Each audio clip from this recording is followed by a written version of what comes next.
SIAM का data आया हुआ है, खास तौर पे अगस्त में जो वाहनों की बिक्री है उसे लेकर। तो अगस्त में पैसेंजर व्हीकल की बिक्री जो है वो 3.5 लाख हजार यूनिट की बात की जा रही है।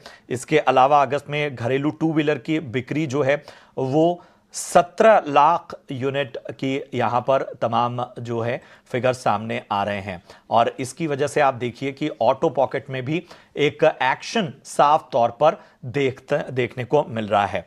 तो पैसेंजर व्हीकल की बिक्री और घरेलू टू व्हीलर की बिक्री में के आंकड़े सियाम के डेटा से सामने आ रहे हैं। और भी इसमें जो डेटा आएगा वो हम आपके सामने रखेंगे और इस पर खास चर्चा भी करेंगे। आपने देखा कि पिछले दिनों खास तौर पे बहुत सारी गवर्नमेंट की जो पॉलिसीज थी और गवर्नमेंट का जो फोकस था जो पैसेंजर व्हीकल्स पे और तमाम और भी नजरिए से, उसका इंपैक्ट हमने ऑटो सेक्टर पर देखा।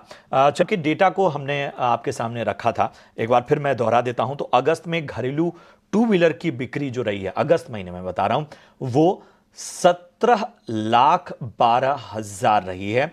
इसके अलावा अगर हम बात करें पैसेंजर बिक्री की, तो ये 3.5 लाख यूनिट से ज्यादा रही है अगस्त में। अगस्त का डेटा है। और इसके साथ ही थ्री व्हीलर्स का भी डेटा आ रहा है जो कि 60,000 से ऊपर का है, और वो भी डेटा हम आपके सामने रखेंगे। लेकिन इन सब के बीच में जतिन, मैं आपके पास आना चाहूंगा। जरा बताइए, मतलब ठीक है, सियाम का डेटा तो है ही, लेकिन हाल फिलहाल कई ट्रिगर्स रहे हैं खास तौर पे ऑटो पॉकेट्स को बेहतर करने। वैसे हमको यह भी मानना होगा कि सिर्फ यही ट्रिगर्स नहीं, बल्कि जो फेस्टिव सीजन की अब शुरुआत हो चुकी है, यहां से हम देखेंगे कि लगातार एक तरह से अहम मौकों पर जो है वो पैसेंजर व्हीकल्स की बिक्री जो है वो बढ़ेगी, बाकी सेगमेंट में भी बिक्री बढ़ेगी। यही नहीं, ये लंबा रहता है, मतलब ये शादियों के सीजन तक जाता है। तो हमें बताइए पूरे ऑटो पॉकेट को देख के यहां पर क्या आपको बेहतर नजर आ रहा है। हमने देखा कि अलग अलग दिन चाहे बजाज ऑटो हो, टाटा मोटर्स हो, ये सभी जो हैं वो चलते हुए नजर आए। अब आज अगर हम देखें सियाम के डेटा को और बाकी ट्रेंड्स को देखते हुए, तो कहां पर आपको बेहतर मौके नजर आ रहे हैं? अगर जो ओवरऑल ऑटो पैक की बात करूं तो हमें लगता है कि जो टू व्हीलर स्पेस है, यानी कि Bajaj auto, TVS motor, Eicher और हीरो मोटोकॉर्प, तो ये सब में जो मोमेंटम है वो अच्छा खासा पॉजिटिव है।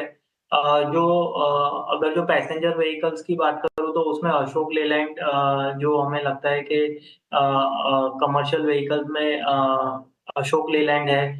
और आई थिंक मारुति पैसेंजर में अपना मारुति, और अपना अ साथ ही साथ में दूसरे जो ऑटो काउंटर्स हैं, तो हमें लगता है कि कहीं न कहीं जो टू व्हीलर स्पेस है वो ज़्यादा आउट परफॉर्म कर रहे हैं। और हमें लगता है कि जब तक ये सब स्टॉक्स में, यानी कि टाटा मोटर्स है, मारुति है, जो फोर व्हीलर के अंडर आते हैं, तो हमें लगता है कि ये सब में जो स्ट्रक्चर है वो अभी इतना प्रॉमिसिंग नहीं है, या तो फिर अंडर परफॉर्म कर रहे हैं। लेकिन अगर जो एक स्टॉक हमें जो ऑटो में से अगर जो सजेस्ट करना है, तो हम हीरो मोटोकॉर्प कर रहे हैं। तो हमें लगता है कि उसका स्ट्रक्चर बहुत ही अच्छा है। अगर जो बजाज ऑटो देखें तो वो बहुत अच्छा खासा चल गया है, लेकिन रिस्क रिवॉर्ड पर्सपेक्टिव से हमें लगता है कि हीरो मोटोकॉर्प में अभी भी अपसाइड पोटेंशियल है टुवर्ड्स 60 टू 100।